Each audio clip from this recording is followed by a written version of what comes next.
Hey YouTube, it's Corlash1990, and today I have an Alpha Clash deck tech for my personal Krung deck.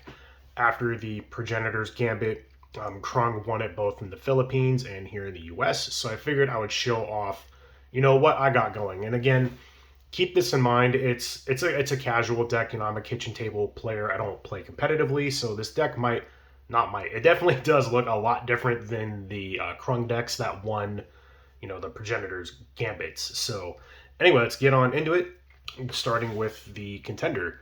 So obviously the contender we're playing is Lord Krung. He has 20 health, 0 attack, and 1 defense. So right off the bat with the 1 defense, you can tell that this is going to be a control style deck, and it very much is. It's if you're not familiar with this, your cards all get played into the accessory zone, like traps from Yu-Gi-Oh! And then they all have conditions that, once they're met, you can then, play them from your accessory zone. Ideally being counter attack, or there's a couple that are counter play. But ideally, whenever your opponent attacks you, your stuff is going to jump out and, gank them, essentially.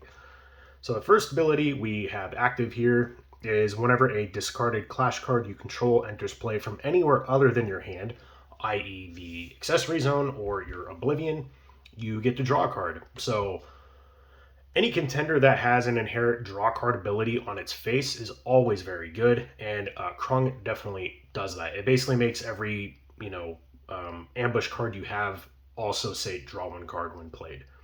And once you get down to 12 health, he gains once per turn during your primary phase. You may engage this card. If you do, target discarded clash card you control gets Torment until end of turn. And Torment is that clash card can only be obstructed by 2 or more clash cards. So if they don't have 2 or more clash cards, all your stuff is unblockable, essentially. So that is Lord Krung. And again, we have to have the discarded portal, and I do have a foil one just to kind of show it off. Actually, I don't know if it's this particular scene. I read in the book where the discarded get introduced with a Cowling, and it was pretty cool.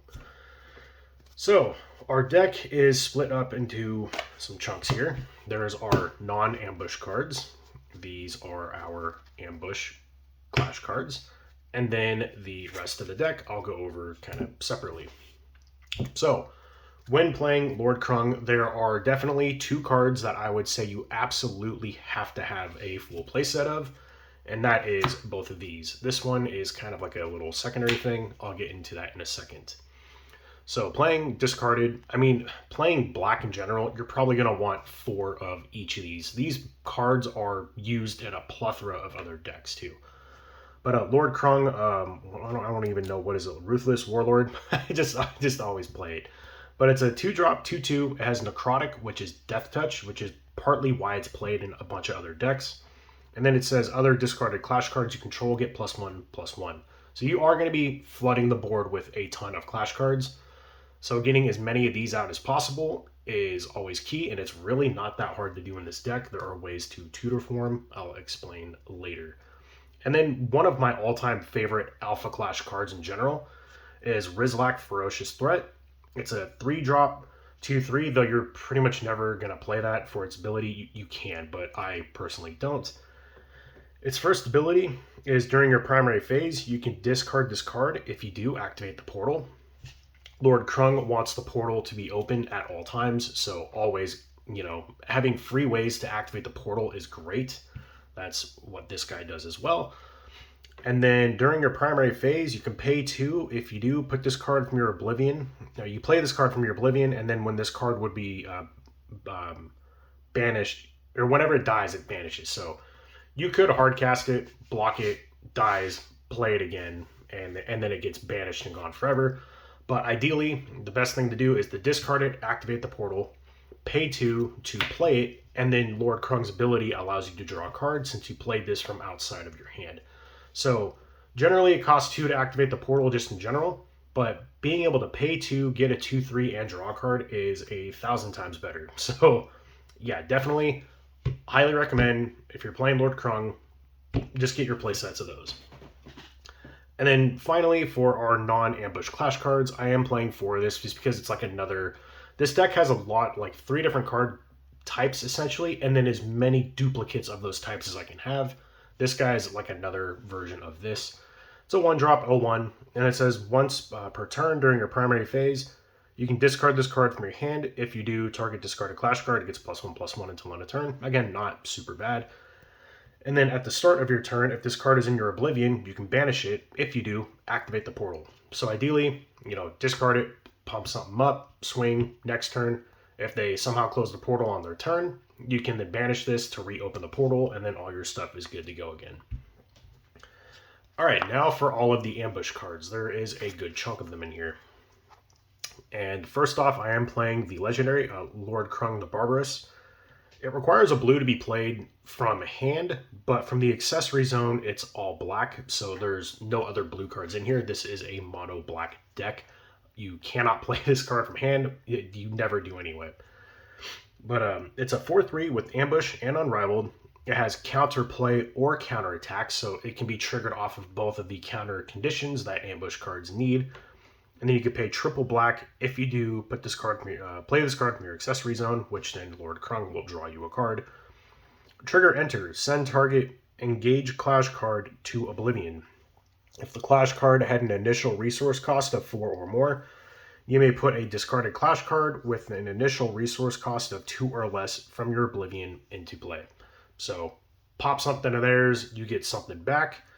And then clash cards you control with Ambush may be activated from the accessory zone as if the portal were open. So even if the portal's closed, he says it's open essentially for those effects. And then if this card is sent to Oblivion from the accessory zone, shuffle this card back into your deck instead. Then target player discards a card. So it's always going to be there. Like if you play it, if you set it and they somehow blow it up, he will go back into the deck, they discard a card. So very, very good, solid card for this deck. I would definitely recommend getting one of these for Lord Krung as well. And next is an auto 4 of as well for Lord Krung. It is Morak the Devourer. Again, you don't care about the 3 cost here. He has Ambush, and he triggers on counterattack. You may pay 2 to put this card into play. If the portal is open, you pay 1 instead. Ideally, you want to be paying 1 for this card. For a 1-drop 2/2 is very good. And on enter, you can search your deck for a non-Morak clash card with an initial resource cost of 3 or less. Reveal it, put it in your hand, and then shuffle your deck. So you're searching up, one of these two. You're getting either Krung or you're getting Rizlak, one or the other. They're both very good, and depending on the situation, I typically always try to go for this and try and get as many of them into play as I can.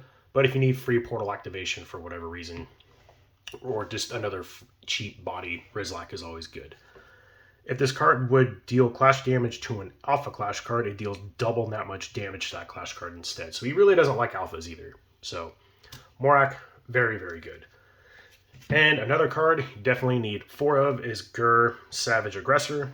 It's essentially a 0 cost 2/1. It has Ambush, and on counterplay, if the portal is open, you can put this card into play from your accessory zone. So a free 2/1, very, very good.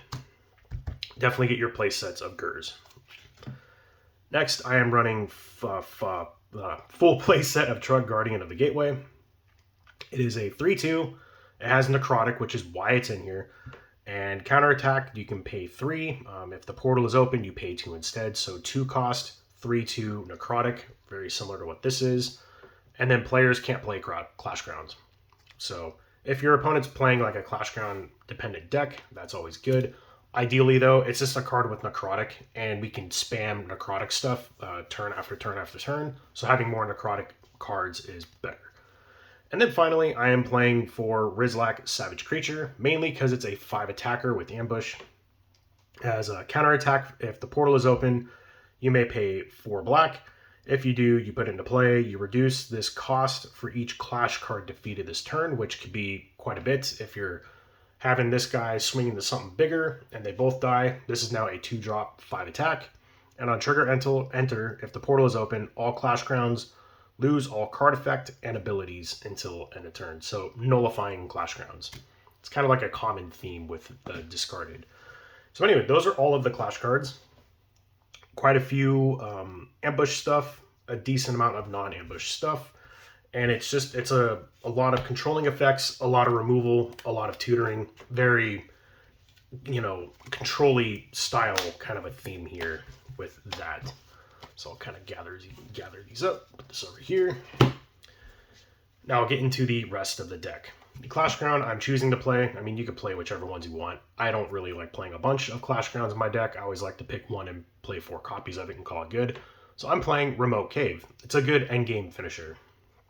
3 cost, trigger enter, and a discarded Clash cards you control get 1 attack until end of turn. So when you play it, all your stuff gets 1 attack. And then just in general, all discarded cards get +1 attack. So there are Clash cards, I should say. So now all your stuff on the turn you play this, everything is getting 2 attack. And then Alpha and Rogue Clash cards get -2 attack. So you want to wait for your opponent to kind of activate a bunch of their, your stuff, because they're going to have to attack you eventually. And you'll have a big field.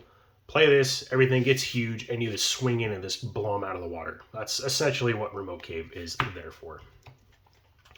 Next, I have 1 copy of Rallying War Club. This is how we can keep recycling our necrotic cards. 2 to play, 2 to attach. Attached Contender gets +1 attack. Whenever attached contender attacks, you may send this weapon to Oblivion. If you do, discarded Clash cards you control gain Torment until end of turn. That could come up. Ideally, I don't really ever do that. This next ability is why this card is in here, though. At the start of your turn, if this weapon is attached to your contender, choose target discarded Clash card with Ambush in your Oblivion. Set that card face down into your accessory zone. So, ideally, the card we're going to be searching for is this guy, because he has Necrotic and he has Ambush. So you just keep, you have like a permanent Necrotic blocker, essentially, when you get Rallying War Club. Pretty good little deal there. Now we'll get into the traps. So there's a lot of removal in this deck. Playing 4 copies of Swarm of Monsters. This is a very good removal card.